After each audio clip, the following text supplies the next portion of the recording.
कर्मचारी को कुछ मिल रहा है या उस वर्ग के लोगों को कुछ मिल रहा है तो मुझे नहीं लगता किसी को कोई आपत्ति होनी चाहिए।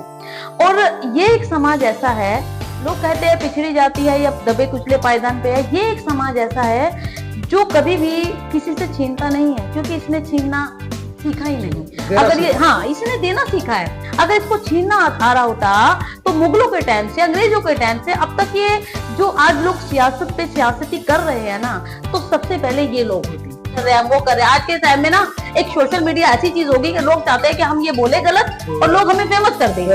तो शायद वो अपनी मूर्खता से इतना सोचे कि किसी भी चीज को बदलने के लिए, यदि तुम कुर्सी पे बैठे हो, किसी भी कुर्सी पे बैठे हो, तो ये जो जनता है ना, बिठाना जानती है ना, उतारना नहीं, लात मार के उतारना जानती है। क्योंकि अब जनता जागरूक है, जनता जनार्दन है। अब पहले के समय में ऐसा हुआ करता था कि जिसकी लाठी उसकी भैंस।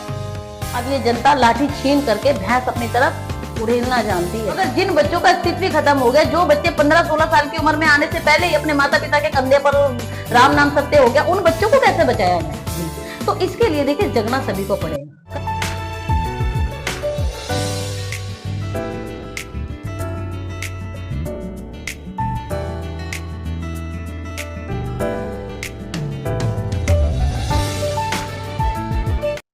साथियों नमस्कार, मैं हूं मनोज अंतानी और आज हूं मैं दिल्ली में मेरे साथ प्रीति हैं, 5S फाउंडेशन की वो मीडिया प्रभारी हैं। और वर्तमान में जो सबसे गर्मागर्म मुद्दा या गर्माहट वाला मुद्दा जिसने देश के अंदर अनुसूचित जाति को वर्गों में बांटने की कोशिश की है, उसको लेकर आज हम चर्चा प्रीति से करेंगे। प्रीति, कोटे में कोटा को लेकर पूरे देश के अंदर बहस छिड़ी है, खासकर अनुसूचित जाति के अंदर जो दूसरी जो जातियां हैं, आपस में 168 के करीब जातियां हैं, उनमें संवाद कम हो रहा है, लड़ाई की अंधे से ज्यादा है, झगड़े के अंधे से ज्यादा है। जिस तरीके से संविधान आरक्षण में वर्गीकरण करने की कोशिश की जा रही है, इसको आप कैसे लेते हैं? सबसे पहले आपके चैनल का धन्यवाद करना चाहूंगी और मैं बताना चाहूंगी कि ये जो विवाद है ये किससे किसका हो रहा है, क्योंकि ये समझना बड़ा मुश्किल है।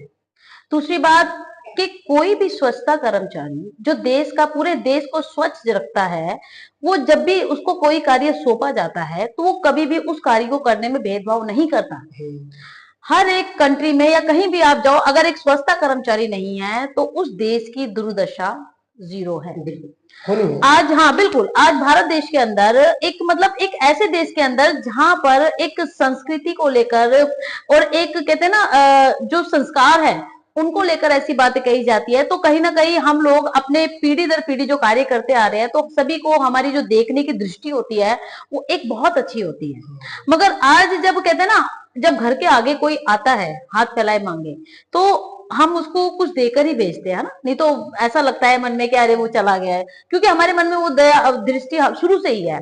मगर आज जब इस लोगों को, जो SC ST के लिए लगातार हर बारी कहीं से किरण उठती है और वहां पर कहा जाता है कि इन वर्ग के लोगों को ये दिया जा रहा है, तो मुझे ये समझ नहीं आ रहा कि जो लोग, जिन लोगों के लिए वो सुबह 6 बजे उठ करके, 4 बजे उठ करके दिन प्रतिदिन अपने बच्चों को छोड़ करके पूरा अपना दिन इनकी सेवा में लगाते हैं, यदि उस वर्ग के कर्मचारी को कुछ मिल रहा है या उस वर्ग के लोगों को कुछ मिल रहा है तो मुझे नहीं लगता किसी को कोई आपत्ति होनी चाहिए। और ये एक समाज ऐसा है, लोग कहते हैं पिछड़ी जाती है या दबे कुचले पायदान पे है, ये एक समाज ऐसा है जो कभी भी किसी से छीनता नहीं है, क्योंकि इसने छीनना सीखा ही नहीं। अगर ये इसने देना सीखा है। अगर इसको छीनना आ रहा होता तो मुगलों के टाइम से, अंग्रेजों के टाइम से अब तक ये जो आज लोग सियासत पे सियासती कर रहे हैं ना, तो सबसे पहले ये लोग होते। मगर इन लोगों ने ये सोचा कि ये लोग हैं तो हम हैं। आज भी कोरोना, आपने देखा होगा, कोरोना काल के अंदर इतने बुरे हाल थे, मगर कहीं ना कहीं घरों में बैठी हुई महिलाएं, कहीं ना कहीं घरों में बैठा हुआ ये कर्मचारी हाथ जोड़कर दिन प्रतिदिन भगवान से ये कहता था, यदि ये लोग खत्म हो गए तो हम लोग कहां जाएंगे। ये लोग किसी की राजनीति या किसी की सियासत या किसी की जायदाद को हड़पना नहीं चाहते। ये लोग चाहते हैं कि जिन लोगों से इनका घर चल रहा है वो बकायदा बरकरार बने रहे। हम लोग थोड़े में गुजारा करने वाले हैं, मगर वो थोड़ा भी ऐसा मिले जिससे हमारे जो बच्चे हैं, आज जगह जगह आप देखेंगे कैसी बातें सुनने को मिलती है कि छोटी छोटी बच्चियों के ऐसे दुष्कर्म हो जाते हैं, या छोटा सा लड़का जिसकी उम्र, कहते हैं ना, जब घर में लड़का पैदा होता है तो शोर मच जाता है कि ये हमारी पीढ़ी दर पीढ़ी और हमारा हमारा मोक्ष का कार्य है, ये बच्चा हमारे लिए बहुत कुछ करेगा। मगर आज शिक्षा प्रॉपर ना मिलने से वो बच्चा प्रॉपर नहीं, देखिए शिक्षा फ्री मिल रही है, मैं मानती हूँ दिल्ली के अंदर देखिए आपको पता है एजुकेशन फ्री है, ठीक है। अगर एजुकेशन फ्री है तो बच्चे को जो ट्यूशन होती है 5,000 6,000 10,000 उसका खर्च है। माँ बाप उसको नहीं पढ़ा पाते क्योंकि क्या है, इनकम ऑफ सोर्सेस, इनकम कहीं है नहीं, काम कहीं है नहीं। तो वो बच्चा जब 9वीं क्योंकि ईगो बहुत हर्ट होती है, क्योंकि आजकल के बच्चे इतने शार्प माइंडेड हैं। आप एक साल के बच्चे के हाथ में फोन होगा ना, अगर आप छीनोगे तो वो पूरा घर अदर कर देगा। तो उसको भी पता है कि मैं मांगूंगा तो मुझे मिलेगा। ऐसे वो बच्चा जब कम समय में स्कूल छोड़ देता है, गलत शिक्षाओं पे चला जाता है, गलत गलत नशे पते करने लग जाता है।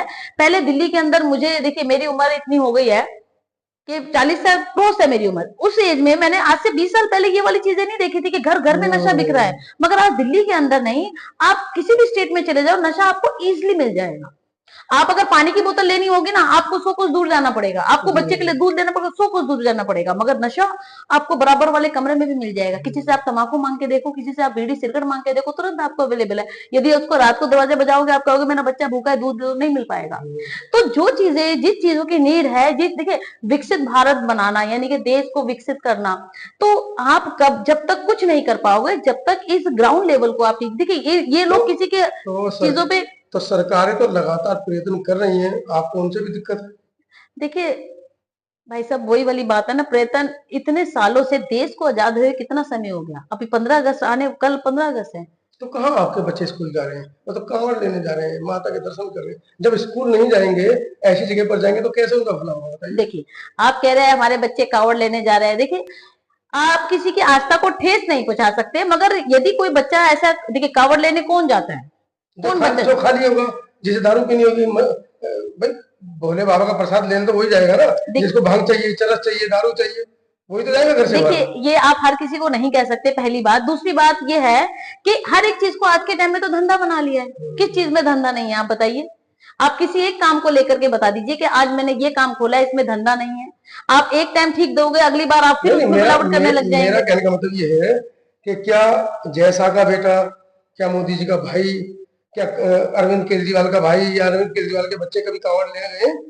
हमारे बच्चे कांवड़ लेने क्यों जाते हैं? शिक्षा के स्कूल की तरफ क्यों जाते हैं? इंजीनियर बनने क्यों नहीं जाते? आपका कहना बिल्कुल ठीक है। देखिए क्या होता है, इन सबके पीछे जो है मेन होता है घर के संस्कार और माता पिता, राइट। आज के टाइम में बच्चे इतने फ्री अपने आप को रखना चाहते हैं, वो माता पिता की सुनना ही नहीं चाहते। अगर आज हम अपने घर से निकलते हैं तो हम अपने मंदिर में अपने बड़ों को हाथ जोड़ के निकलते हैं। देखिए भगवान किस में है? माता पिता के अंदर भगवान है। मैं नहीं मानती कि मूर्ति पूजने से सब चीज से भगवान है, वो एक आस्था है। मगर भगवान माता पिता है। अगर माता पिता का अनादर कर रहे हो, अगर आप कोई गलत कार्य कर रहे हो, तो उसमें आपका नाम बाद में खराब हो रहा है, पहले आपका पिता का नाम आता है। तो ये संस्कार बच्चों को हमें देने चाहिए। और दूसरी बात, ये जो रोजगार की बात है, रोजगार में क्या है कि ये जो बच्चे हैं ना छोटे, इनको यदि प्रॉपर तरीके की ट्यूशन मिल जाए, प्रॉपर तरीके से एजुकेशन मिल जाए, तो सर कौन नहीं चाहता। आज हमारे माता पिता ने हमें ऐसा लालच डाल दिया कमाई का, या लोगों को कि भाई कोई गलत राह पे चल रहा है तो हम ऑटोमेटिकली उसकी तरफ हो जाते हैं। हम ये नहीं पूछते तू किस जाति से, किस धर्म से, तू क्या है, नहीं। हम उसको रास्ता बताते हैं, उसको राह दिखाते हैं, उसको गलत रास्ते पे चलने से रोकते हैं। क्यों? क्योंकि हमारे संस्कार वो कहते हैं। अगर हम उसको कहे कि नहीं जी मैं नहीं जानती, ये तो हिंदू है, ये मुसलमान है, ये बौद्ध धर्म का, इस धर्म का, नहीं। सबसे पहले हम इंसान हैं। अगर हम इंसान एक दूसरे के काम नहीं आते तो व्यर्थ है हमारा इस धरती पे आना। और अगर आप लोग अभी भी चाहे आरक्षण को लेकर, चाहे लोगों की बातों में, देखिए बातें ऐसी होती है कि एक हिंदुस्तानी ऐसा देश है जो बातों का पतंगड़ बनाना जानता है। कई बातें अच्छी भी होती है, बिल्कुल, कई बातें अच्छी भी होती है, और कई बातें अब जैसे अब बोल रहे हैं भारत बंद है, ये बंद है, वो बंद है।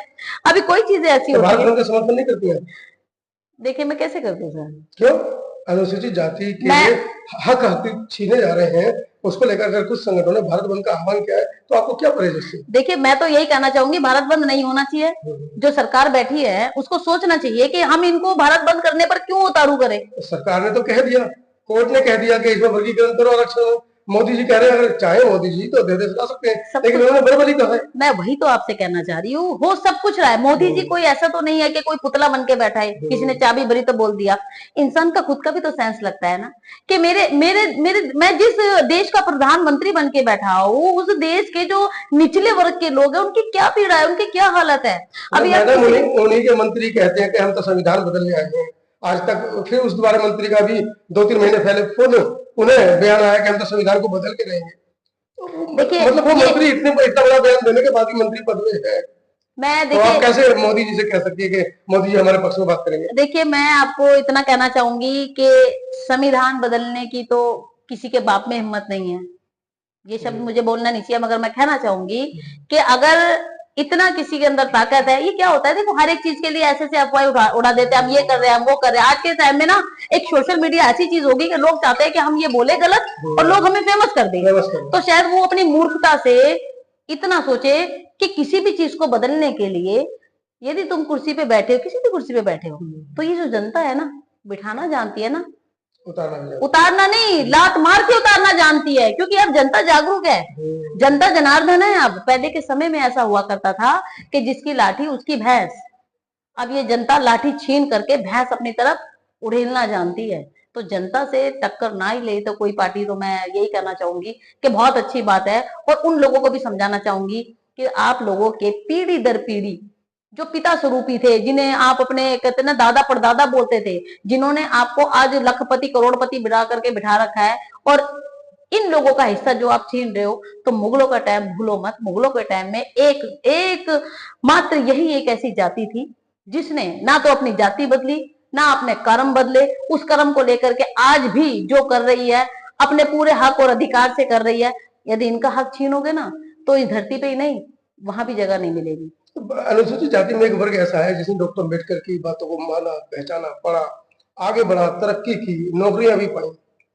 फिर जिस वर्ग विशेष से आप आते हैं, उस वर्ग विशेष को अपना पुराना, क्योंकि डॉक्टर अम्बेडकर कहते थे कि अगर आपको सम्मान का जीवन जीना है तो अपना पुरानी जो गंदे काम हो छोड़ने होंगे। तो जिस वर्ग विशेष से आप आते हैं उसी को आप कह रहे हैं कि बड़े सम्मान से कि हम आज तक वही काम करें। पढ़ेंगे लिखेंगे कब? कि डॉक्टर इंजीनियर क्या झाड़ू लगाते रहेंगे? डॉक्टर इंजीनियर पायलट आप वकील बनना आपका सपना नहीं है? देखिए आपके बच्चे नहीं बनेंगे आगे आने वाले? देखिए कौन नहीं चाहता, मैं भी एक माँ हूँ, 2 बेटे हैं मेरे। आज प्राइवेट स्कूल में से बच्चों को अगर सरकारी स्कूल में डालती हूँ तो मेरा भी हृदय जो है वो कहीं ना कहीं ठेस होता है। और जब सरकारी स्कूल में बच्चे को डाला तो मुझे ये लगा कि नहीं, अब उसकी उनकी ट्यूशन का खर्चा, ये सब खर्चा, फिर मैंने अपने दिमाग को लगाया कि आज मैं अपने बच्चों के लिए तो पीड़ा ले रही हूँ, मगर जिन बच्चों का अस्तित्व ही खत्म हो गया, जो बच्चे 15-16 साल की उम्र में आने से पहले ही अपने माता पिता के कंधे पर राम नाम सत्य हो गया, उन बच्चों को कैसे बचाया जाए? तो इसके लिए देखिए जगना सभी को पड़ेगा, करना सभी को पड़ेगा। अगर कोई ये कहे कि जी मैं तो आगे हूं, मैं तो करना चाहता हूं, मगर हमारा समाज तो जगे, तो समाज किससे है? समाज तो आपसे ही है। और केवल समाज के लिए नहीं, मैं तो इतना कहना चाहूंगी, अभी नवनिधि स्पेशल एजुकेशन स्कूल की तरफ से और डेरा बाबा मुरलीदास चैरिटेबल ट्रस्ट की तरफ से हमने अपनी जो संस्थाएं बनाई हैं, उनमें हम उन सभी लोगों की सहायता कर रहे हैं, उन सभी बच्चों को एजुकेशन दे रहे हैं जो कि बोल भी नहीं सकते। कई बच्चे ऐसे जो देख भी नहीं सकते, कई बच्चे ऐसे हैं जो चल नहीं सकते। तो ऐसे बच्चों को यदि हम शिक्षित कर रहे हैं, तो हमारा पर्व धर्म सबसे पहले उन बच्चों के लिए जो शिक्षा लेना चाहते हैं, शिक्षा के लिए तड़प रहे हैं, और उन तक शिक्षा पहुंचाना। तो ये अभियान हमारा बहुत जल्दी शुरू हो जाएगा, क्योंकि देखिए ये देश है और ये देश इतना भ्रष्टाचारी है कि यदि आप कुछ कार्य करने आगे बढ़ोगे ना, तो 4 चीजें आपकी पहले से पहले डुप्लीकेट तैयार हो जाएगी। तो इसको हम प्रॉपर तरीके से कर रहे हैं ताकि हम पूरे देश के अंदर ऐसी एक जागरूकता ला सके और उन बच्चों तक शिक्षा पहुंचा सकते हैं जो बच्चे शिक्षित बनना चाहते हैं। क्योंकि इसमें भी आपको एक चीज और बताना चाहूंगी, आपका कहना बिल्कुल ठीक था कि अदर जातियां हैं जिनके बच्चे पढ़ रहे हैं लिख रहे हैं, आप ही की जाति में ऐसा क्यों है? तो देखिए ऐसा कुछ नहीं है। हमारे माता पिता, जिस समय हम स्कूल जाया करते थे, हमारे माता पिता ने हमें डायरेक्शन वो दी, और डायरेक्शन देने के बाद हमारा लालच और इंटरेस्ट उसमें पड़ा कि नहीं हमें पढ़ना चाहिए। मैंने बैंकिंग लाइन में मैंने नौकरी कर रखी है और मैं हर वर्ग में हर वर्ग से एकदम परिपूर्ण हूं। मैं मेरे से आप किसी भी चीज के बारे में पूछो तो भगवान की दुआ से मैं आपको जवाब फट से दे दूंगी। क्यों? क्योंकि मैं वहां से निकल के आ चुकी हूँ। तो यदि देखिए मैं भी चाहती हूँ मेरा स्टैंडर्ड ऐसा हो, आज आप मेरे को इतने रिस्पेक्ट से बात कर रहे हैं, यदि मैं भी घर में बैठी हुई एक आम महिला होती तो शायद मैं आपको मिलती नहीं, पहली बात। तो बाबा साहब ने यदि इतना हक अधिकार दिया है तो उसका फायदा हमें उठाना चाहिए, और जो लोग इसका फायदा नहीं उठा सकते या नहीं उठाना जानते, उन लोगों को अवेयर करना बहुत जरूरी है। अभी आपको एक चीज और बताना चाहूंगी, अभी चुनाव गए, पिछले एमपी के चुनाव है, मैं इतना देख करके हैरान थी कि अभी 2024 चल रहा है, इसके अंदर लोगों को, बच्चों को, जवान जवान बच्चों को यही नहीं पता कि चुनाव है किसके, निगम पार्षद का चुनाव क्या होता है, एमएलए क्या होता है, विधायक के चुनाव की चीज के होते हैं, एमपी के चुनाव, उनको पता ही नहीं है। तो जब तक, देखिए ये क्या है, ये शिक्षा में देखो सब चीज डालनी बहुत जरूरी है, बच्चों को समझाना बहुत जरूरी है। और आपका ज्यादा समय ना लेकर के सिर्फ इतना ही मैसेज देना चाहूंगी कि आप लोग अपने बच्चों को, देखिए आपको बुढ़ापे में रोटी आपके बच्चे नहीं देंगे, आपका संस्कार देगा। यदि आप चाहते हैं कि आपके बच्चे आने वाले समय में, जैसे आप देखते हैं कि दूसरों के बच्चे ऐसे हैं, तो अपने बच्चों को हाथ जोड़ के आपसे रिक्वेस्ट है सभी से कि उनको संस्कार दें। जब संस्कार अच्छे होंगे तो आपको रोटी भी मिलेगी, आपको नाम भी मिलेगा, और आपके बच्चे को वो फेमस भी होगा और उन बुलंदियों को छुएगा जिसका सपना, देखिए हर एक माँ बाप का होता है जिसका सपना आपका है। बहुत बहुत धन्यवाद सर। तो आप प्रीति हैं और आज पहली बार प्रीति से मिला हूँ, और वाकई में मुझे दिल से इतनी खुशी हो रही है इस तरीके की, जब जवान बच्चे जब मिलते हैं और अपने महापुरुषों के आदर्शों को पहचानते हैं। मैंने अक्सर अपनी वीडियो में कहा है, डॉक्टर अंबेडकर ने शिक्षा का मंत्र दिया, कुछ समाजों ने उसको पकड़ा और आगे कहां से कहां पहुंच गए। वाल्मीकि साहब के हाथ में कलम थी, उस कलम के इशारे को प्रीति जैसी युवा, जो जिस वर्ग से वो आती हैं, युवा मतलब लड़कियां उस महत्व को समझ रही हैं, जबकि इतने वर्षों में वाल्मीकि जी की कलम का महत्व अगर हमारा समाज पहचानता, समझता, तो शायद आज जो 300 जज सुप्रीम कोर्ट में बैठे हैं वो हमारे समाज के होते हैं। एक्सैक्टली। आज संसद के अंदर जो बाबा साहब की उंगली का इशारा है, बिना अनुसूचित जाति के आरक्षण लेकर 25% की जो सीमा तय करके वहां पर पहुंचे, जो हमारी आपकी आवाज नहीं उठाते हैं, उनसे भी ज्यादा संख्या हमारे लोगों की वहां पर होती है। तो मंत्र है शिक्षा। ज्योति ने प्रीति ने शिक्षा के महत्व को पहचाना और आज वो आपके सामने दहाड़ रही है। बाबा साहब ने कहा था, जो शिक्षा के दूध को पिएगा, शिक्षा वो शेरनी का दूध है, जो पिएगा वो दहाड़ेगा। प्रीति दहाड़ रही है, आप कब दहाड़ेंगे? क्या आप भी चाहते हैं कि आपके बच्चे भी इसी तरह दहाड़े? तो उनको शिक्षा का मंत्र जरूर दीजिए। धन्यवाद, बहुत बहुत धन्यवाद शिक्षा। बहुत बहुत धन्यवाद। वीडियो कैसी लगी आप अपने कमेंट्स के माध्यम से हमें बता सकते हैं, और चैनल को लाइक, शेयर और सब्सक्राइब जरूर करें। धन्यवाद।